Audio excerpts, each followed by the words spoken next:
सार वचन दादा स्वामी वार्तिक भाग पहला दफा 43। संत नहीं चाहते कि बहुत सी जमात और भीड़ भाड़ दुनियादारों की उनके दरबार में होवे। वे सिर्फ ऐसे शख्सों को चाहते हैं जो हकीकत में शौक हासिल करने परम पद का रखते हैं और जिनकी चाह दुनिया की है, उनकी सोबत से उनको निहायत नफरत है। इसी सबब से वे कोई शक्ति या कुदरत ज़ाहिरी अक्सर नहीं दिखलाते हैं कि उसको देखकर संसारी जीव बहुत भाव लावेंगे और संतों के और उनके सच्चे सेवकों के सत्संग और अभ्यास में खलल डालेंगे। जो कोई उनके वचन और ज्ञान को सुनकर निश्चय लाया, उसको अलबत्ता करामात अंतरी यानी नूर और प्रकाश सच्चे मालिक के दर्शन और जमाल का दिखलाते हैं और कुल उसके कारोबार में हमेशा तवज्जो अंतरी फरमाते रहते हैं। तब वह उनकी करामात को अच्छी तरह देखता है और समझता है और फिर यकीन भी उसका मजबूत होता जाता है और उनके चरणों में प्रीत भी रोज बरोज बढ़ती जाती है। दफा 44। और जो संत सदगुरु आम तौर पर सत्संग जारी फरमाते हैं, तो उनके दरबार में अक्सर फकीर और मोहताज भी आते जाते हैं और उनका आना जाना इस वास्ते मुनासिब और जायज़ रखा है कि जो प्रेमी सेवक धन वगैरह की सेवा करें, यानी दुनिया के पदार्थ और धन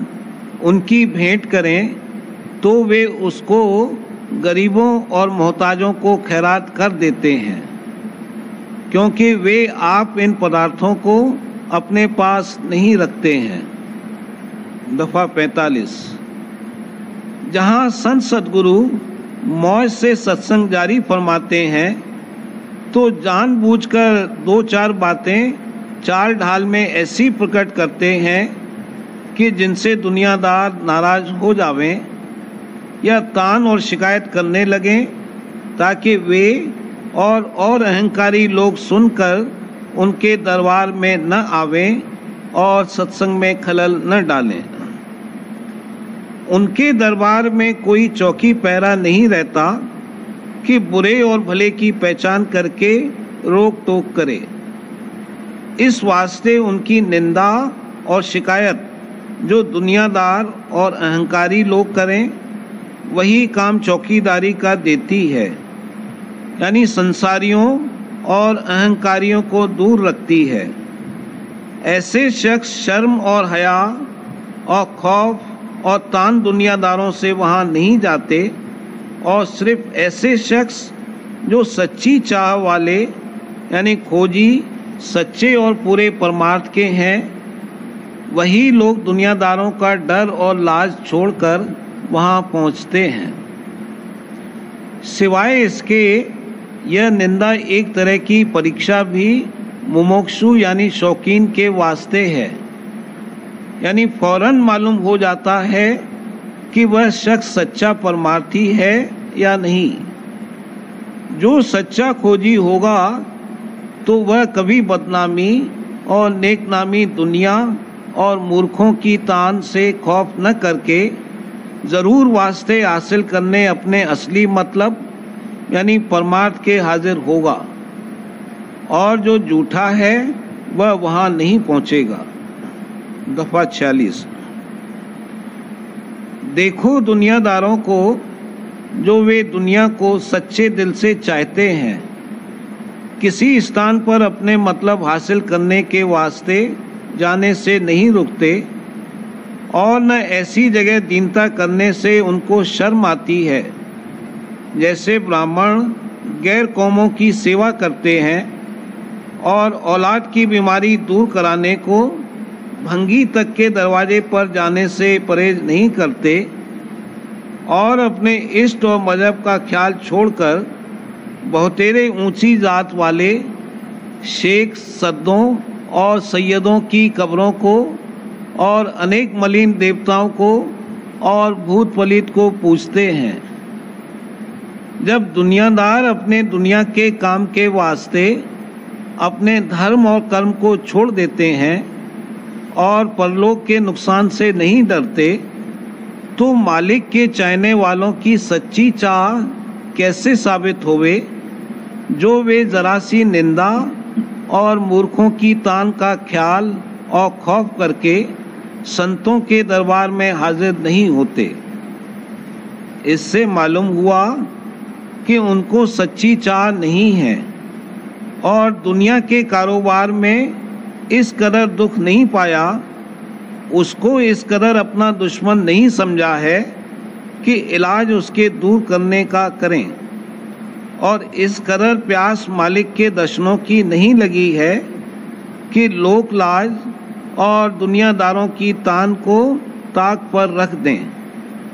तो ऐसे शख्स संतों के सत्संग के लायक नहीं है, क्योंकि उनको पूरी गर्ज नहीं है कि संतों के हुजूर में दीनता के साथ पेश आवें और अपने दुख की दवा लेवें। प्रेम पत्र राधा स्वामी, चौथा भाग, प्रकार दूसरा। चैतन्य को जड़ पदार्थों से मेल कम करके विशेष चैतन्य और फिर महाविशेष चैतन्य से मिलने का जतन वास्ते अपनी तरक्की और सुख और आराम के जरूर करना चाहिए। दुनिया में हर एक शख्स अपने से बड़े आदमियों से, जैसे महाराजा, राजा, अमीर और सेठ, साहूकार और विद्यावान और हुनरमंद से मिलना चाहता है, और चाहे कुछ मतलब उनसे निकले या नहीं, सिर्फ उनसे मुलाकात या जान पहचान करने में ही बहुत मगन होता है, और जो कुछ इस काम में धन खर्च पड़े उसको भी खुशी से खर्च करता है। और जो कोई अपने बराबर का है या अपने से कमतर है तो उससे मिलने के वास्ते कोई जतन नहीं करता, बल्कि जो वो आप ही इस शख्स से मिलने की ख्वाहिश करके इसके पास आवें तो भी उसके मिलने से ऐसा खुश नहीं होता जैसा कि अपने से बड़े आदमियों से। अब गौर का मुकाम है कि दुनिया के मतलब के वास्ते या सिर्फ मान बढ़ाई के लिए दुनिया के बड़े आदमियों को तलाश करके उनसे मेल करें, और परमार्थ के वास्ते निहायत नादान या अनपढ़ बंसावली गुरुओं को अपना गुरु धारण करें, और वास्ते अपने उद्धार के धातु या पाषाण की बनाई हुई मूर्तों को या दरियाओं और दरख्तों और जानवरों को, जो कि मनुष्य से निहायत ओछे और छोटे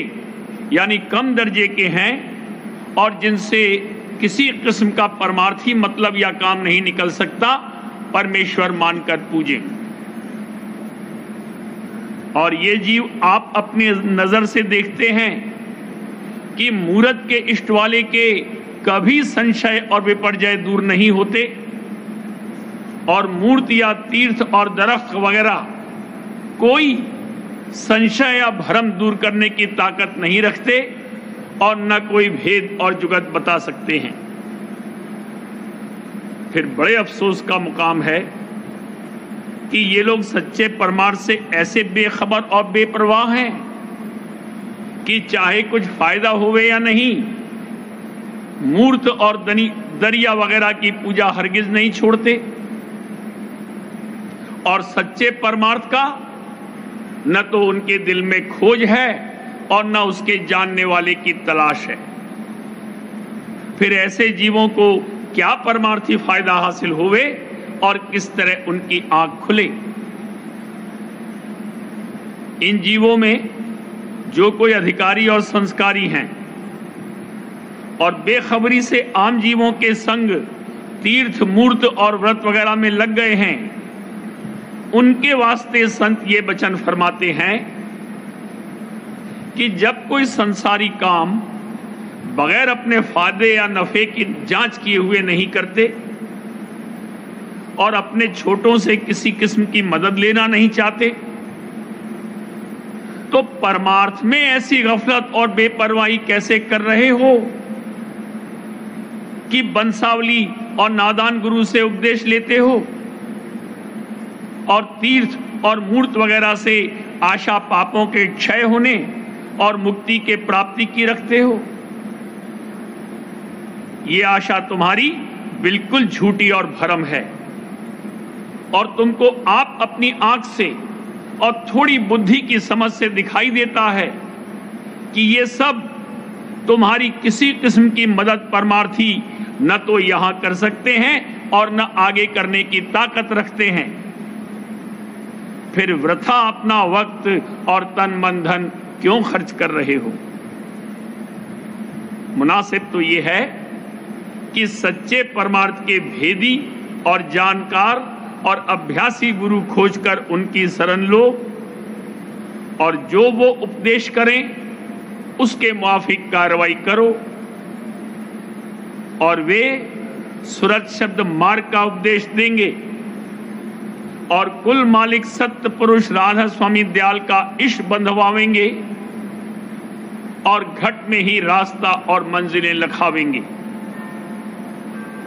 जब ऐसे सच्चे गुरु और उनका सत्संग मिल जावे तब प्रीत प्रतीत के साथ उनका संग करो और उनकी जुगत की कमाई उमंग के साथ घट में करते रहो। कोई दिन के अभ्यास में कुछ कैफियत अंतर में मालूम पड़ेगी और उनकी दया और मेहर की परख आवेगी, तब प्रेम और शौक आहिस्ते आहिस्ते बढ़ता जाएगा और दुनिया का परमार्थ बिल्कुल असार और ओछा नजर आवेगा और भोग विलास भी कुछ कुछ रूखे और फीके मालूम होंगे और देह और दुनिया से आहिस्ते आहिस्ते सिलसिला और बंधन ढीला होता जाएगा। यानी अपनी सच्ची मुक्ति होती हुई के निशान इसी जिंदगी में कुछ कुछ नजर आवेंगे। तब अपने भागों की सराहना करोगे और बेशुमार शुक्र बजा लाओगे कि भूल और भरम और धोखे से कैसे सहज में सद्गुरु ने न्यारा किया और माया और काल के जाल से निकाला। इस वास्ते समझना चाहिए कि संत सद्गुरु और साधगुरु ही इस संसार में सच्चे विशेष चैतन्य और जीवों के हितकारी हैं और कुल मालिक राधा स्वामी दयाल महाविशेष चैतन्य हैं और उनका धाम और उसका रास्ता घट में है। जब तक कि कोई विशेष चैतन्य यानी संत सद्गुरु अथवा साधगुरु से नहीं मिलेगा और उनकी दया का बल लेकर अपने अंतर में शब्द का अभ्यास नहीं करेगा, तब तक महाविशेष चैतन्य यानी कुल मालिक राधा स्वामी दयाल से उसका सिलसिला या तार नहीं लगेगा और ना उनके धाम में उसको विश्राम मिलेगा। संत सद्गुरु कुल मालिक के निज भेदी या निज पुत्र या निज मुसाहब हैं। जो कोई सच्चे मन से उनका खोज और तलाश करेगा उसका वे अपनी दया से संयोग चरणों में लगावेंगे और सत्संग और अभ्यास कराते हुए उसका परमार्थी भाग जगावेंगे और एक दिन उसको धुरधाम में पहुंचाकर छोड़ेंगे। मालूम हुए कि संत सद्गुरु का मार्ग और उनका सत्संग सच्चा और पूरा है और जो कोई उसमें भाव और प्रेम के साथ शामिल होवे उसको थोड़े अरसे में जांच इस बात की और थोड़ी बहुत पहचान सच्चे मालिक की हो सकती है। लेकिन मौज ऐसी है कि वास्ते छांटने सच्चे परमार्थियों के और दूर रखने निपट संसारी और रोजगारी और अहंकारी जीवों के संत अपनी और अपने सत्संग की निंदा कराते हैं। इस सबब से कोई जीव उनके सत्संग में आसानी से शामिल नहीं हो सकता जब तक कि उसके दिल में सच्ची लाग सच्चे परमार्थ की न होवे। ऐसे अधिकारी जीव निंदा का कुछ ख्याल नहीं करते, बल्कि उसका भेद दरियाफ्त करके निंदकों को मूर्ख और नादान समझते हैं और शौक के साथ संतों का सत्संग और उनके अभ्यास की कार्रवाई करते हैं और अंतर और बाहर उनकी दया की परख करके प्रीत और प्रतीत चरणों में बढ़ाते हैं और फिर उन्हीं का एक दिन सच्चा और पूरा उद्धार होवेगा। बाकी जीव जो इत्तेफाक से कभी सत्संग में आ जावेंगे तो वचन सुनकर और अपने मन में कायल होकर इस खौफ से कि शायद दुनिया उनसे न छूट जावे फिर सत्संग में सूरत नहीं दिखावेंगे। लेकिन इतनी ही कार्रवाई में दया का बीजा उनके हृदय में पड़ जावेगा और आइंदा किसी वक्त पर अपना असर दिखावेगा।